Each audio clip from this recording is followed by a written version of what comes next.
खबरों के निष्पक्ष विश्लेषण के लिए सब्सक्राइब करें Jantantra TV and press the bell icon.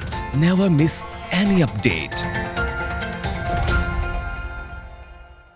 चलिए आगे बढ़ते हैं, बात करते हैं कोरोना के खिलाफ पूरे देश में जंग चल रही है। उत्तराखंड में भी सरकार ने कोरोना और लॉकडाउन के बीच कई कदम उठाए हैं। इस समय खास बातचीत करने के लिए हमारे साथ मौजूद हैं उत्तराखंड विधानसभा के अध्यक्ष प्रेमचंद अग्रवाल जी।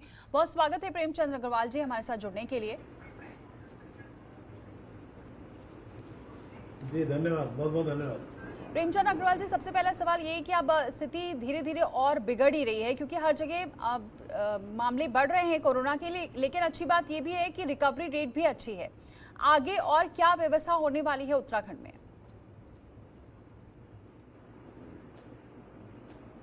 देखिए, उत्तराखंड की जो मैं बात कहूँ, अभी तक हमारे यहाँ 438 संक्रमित मामले पॉजिटिव हमारे सामने हैं और सरकार पूरी तरह से गंभीर है, क्योंकि जिस प्रकार से बहुत दिनों तक हेलो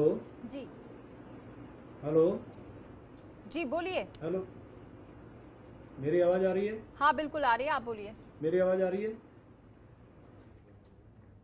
मैं ये कह रहा था कि हमारे यहाँ जिस प्रकार से सरकार गंभीरता से अपने एहतियात कदम उठा रही है और अभी हमारे यहाँ 438 पॉजिटिव केस कोरोना के हमारे यहाँ पाए गए हैं।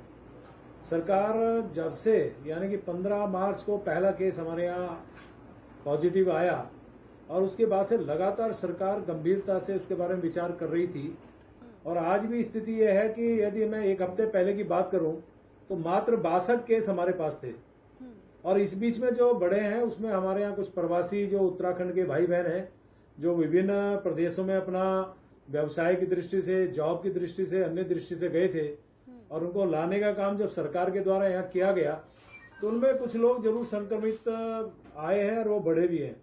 लेकिन मैं कह सकता हूँ कि अब सरकार पूरी तरह से एहतियात बरतते हुए तमाम हमारे ऐसे बंधुओं से जो हमारे उत्तराखंड के प्रवासी भाई हैं या उत्तराखंड में लोग रहने वाले हैं। प्रेमचंद अग्रवाल जी, अभी हम बात कर रहे थे कोरोना को लेकर, आप बता रहे थे कि क्या सरकार वहां पर कर रही है। एक और ये भी अब धीरे धीरे आप लोगों को काफी ये भी चुनौती होगी कि जो प्रवासी मजदूर वहां पर पहुंचे हैं, क्योंकि अब वहां पर इतने केसेस नहीं थे खासतौर से पहाड़ी इलाकों में, और जब ये प्रवासी मजदूर पहुंच रहे हैं तो वहां के लोगों को भी काफी डर लग रहा होगा, क्योंकि माहौल ही ऐसा बन चुका है। ऐसे में क्या इनके डर को हटाने के लिए क्या व्यवस्था की जा रही है? क्या कोई जागरूकता या फिर कोई और मैसेज के थ्रू कि जिससे कम से कम ये डर भी खत्म हो और जो प्रवासी मजदूर अपना घर समझकर वहां पहुंचे हैं उन्हें भी दिक्कत ना हो? देखिए, जितने भी प्रवासी हमारे उत्तराखंडी भाई बहन आ रहे हैं, पहले मैं आपकी बात का संशोधन कर दूं, ये मजदूर नहीं है, ये हमारे उत्तराखंड के भाई बहन हैं।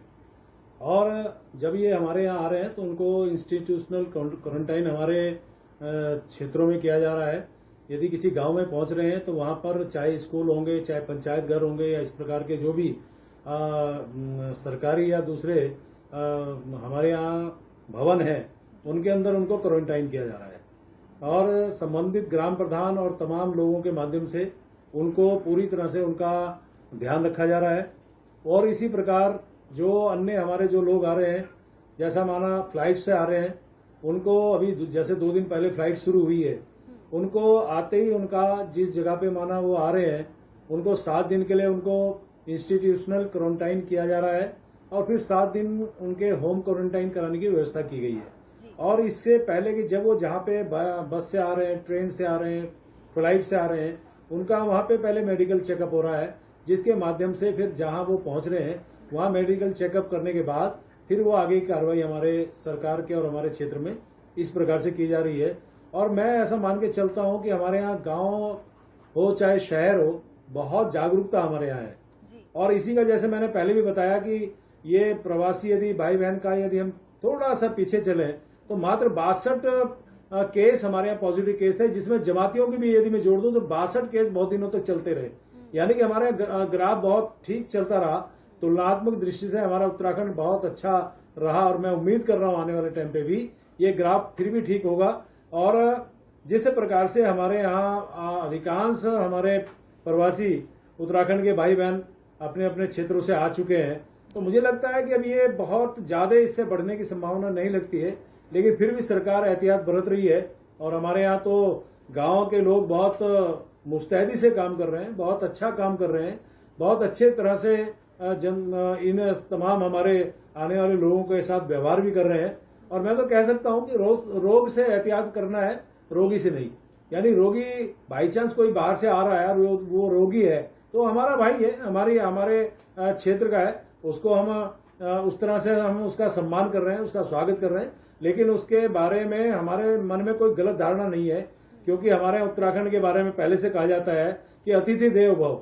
यानी बाहर से कोई भी आता है, हम उस अतिथि को देवता के समान मानते हैं। तो अपना भाई आता है, अपनी बहन आती है, अपने बाहर से हमारा प्रवासी भाई आया है तो उसका वैसे ही हम लोग सम्मान कर रहे हैं। जी सर, और ये भी बात है, अगर हम पर्यटन के लिहाज से देखें तो नुकसान तो इस बार काफ़ी हुआ है, लेकिन अगर हम ये भी देखें कि जो प्रवासी भाई बहन जो लोग पहुंच रहे हैं, अब क्या लगता है कि क्योंकि अब ये अपने राज्य में अपने गृह में ये काम करेंगे तो इससे और मजबूती आएगी और कितना मुश्किल होगा, क्योंकि एक तरफ पर्यटन कारोबार को देखें तो पूरी तरह से मंदी है और दूसरी तरफ अब ये जो पहुंचे हैं सब लोग जिनके लिए सरकार ने कहा है कि हम पूरी तरह से उनको रोजगार भी मुहैया कराएंगे, वहीं उनको कोई परेशानी नहीं होगी।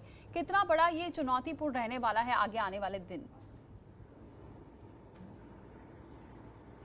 देखिए, बहुत अच्छा सवाल आपने किया। मैं इस बात को इस रूप में कहता हूं कि ये जितने भी हमारे प्रवासी भाई बहन आ रहे हैं, ये निश्चित रूप से हमारे ही उत्तराखंड के रहने वाले लोग हैं। इन्होंने अपनी प्रतिभा के दम पे, अपनी ईमानदारी के दम पे, अपनी मेहनत के दम पे जहां जिस जगह इन्होंने काम किया वहां उस क्षेत्र का नाम रोशन किया। मैंने तो अपनी गढ़वाली भाषा में इनके लिए अपील भी जारी की है और कहा है कि अब आप उस प्रतिभा का लाभ जो है अब उत्तराखंड को मिलना चाहिए। अब आप उत्तराखंड में रुकिए और सरकार आपको चाहे लोन के माध्यम से, पशुपालन के माध्यम से, जड़ी बूटियों के माध्यम से और चाहे बागवानी के माध्यम से, कृषि के माध्यम से सरकार आपके साथ पूरी तरह से मदद करने को तैयार है। अब आप यहाँ रह के, चूंकि ये उत्तराखंड सामरिक दृष्टि से भी बहुत महत्वपूर्ण है और ऐसे में हमारे सैकड़ों गांव जो पहले बिल्कुल मानव रहित हो गए थे, खाली हो गए थे, लोग पलायन कर गए थे, अनेकों बार प्रयास हुए। हम लोग हमेशा अपने बारे में कहा करते हैं कि यहाँ की जवानी, यहाँ का पानी कभी काम नहीं आया और अनेकों बार प्रयास किया, प्रवासी भाई हमारे नहीं किसी कारण से आ पाए।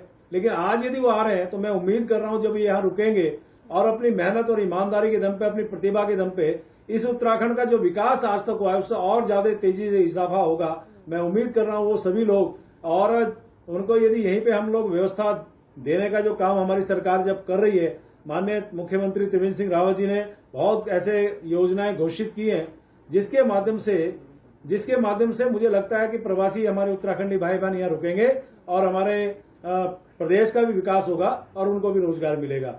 और मैं कह सकता हूं कि पर्यटन और तीर्थाटन ये दो बहुत आर्थिकी का आधार है उत्तराखंड के लिए। आज पूरी तरह से ठप है, अनेकों लोग इससे भी उनको नुकसान हुआ है। हालांकि सरकार ने उनको रियायत देने का काम किया है, लेकिन फिर भी मैं कह सकता हूं कि अभी आने वाले टाइम तक ये यदि स्थिति सुधरती है तो हमारे उन लोगों को अभी इससे कुछ ना कुछ राहत मिलेगी, ऐसे मैं उम्मीद कर रहा हूं।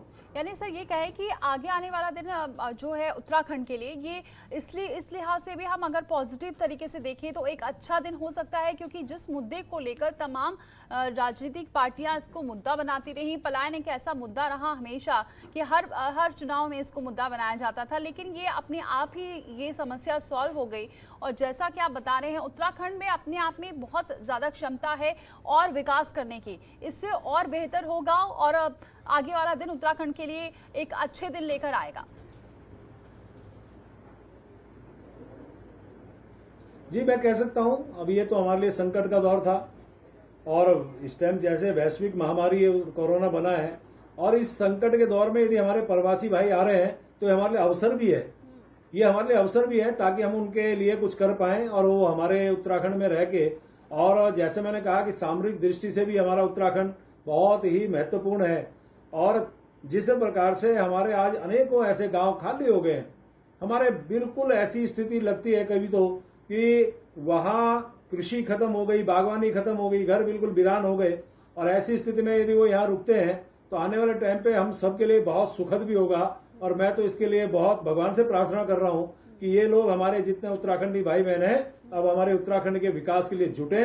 और चूंकि खाली एक सरकार के भरोसे में नहीं रहना है, सरकार और जनता यानी कि आम लोग मिलके इस उत्तराखंड का सब लोग मिलके विकास करें, हम सबकी जिम्मेवारी बनती है। सरकार की अपनी जिम्मेवारी है, जनता की अपनी जिम्मेवारी है।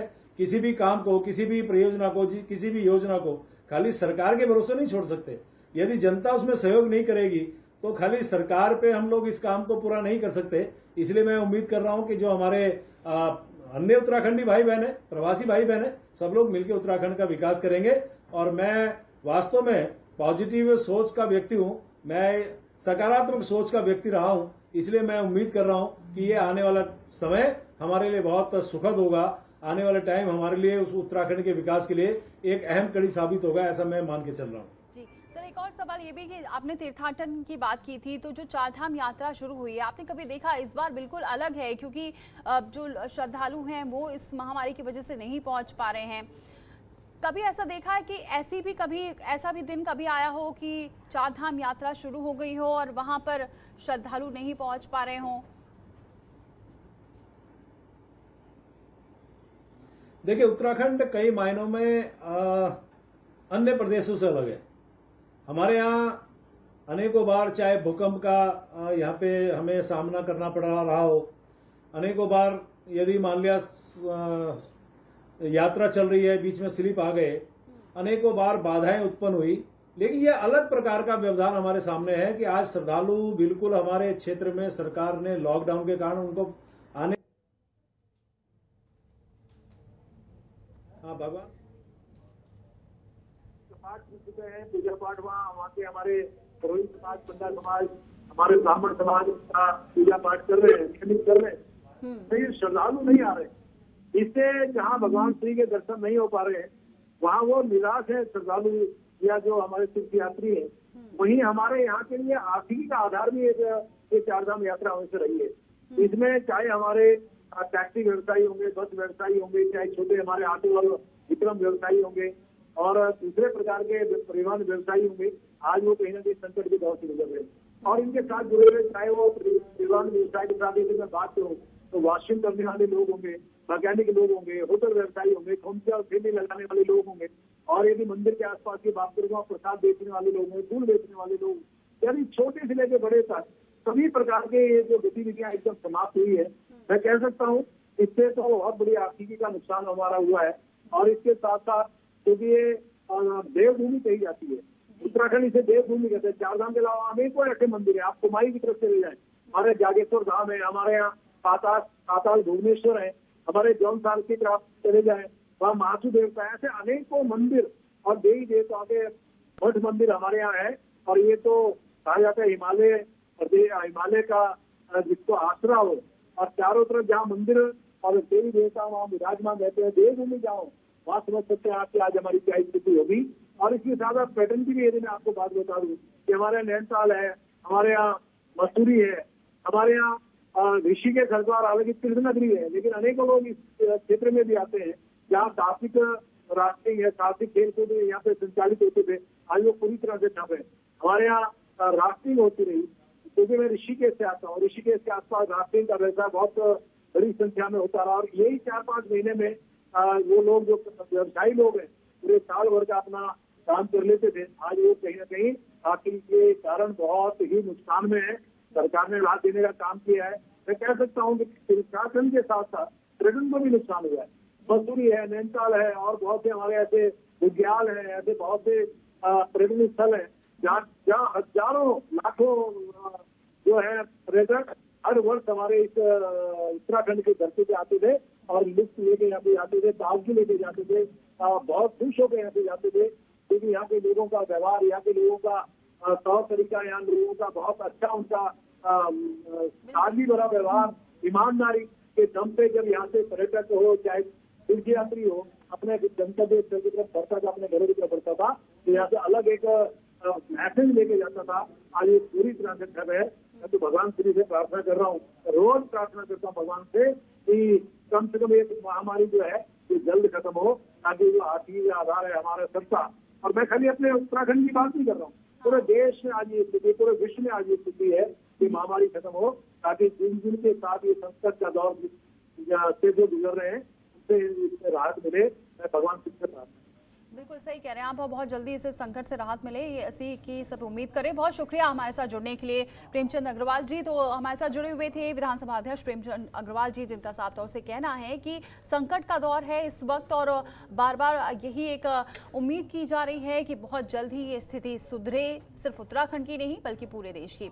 और साथ ही आपको ये भी बताया कि लॉकडाउन में बंद पड़ी भारत की अर्थव्यवस्था को उबारने में कौशल विकास का बड़ा योगदान हो सकता है। अर्थव्यवस्था से जुड़े तमाम मसलों पर कुछ ही देर में देखिए केंद्रीय कौशल विकास मंत्री महेंद्र नाथ पांडे से खास बातचीत। खबरों के निष्पक्ष विश्लेषण के लिए सब्सक्राइब करें Jantantra TV and press the bell icon. Never miss any update.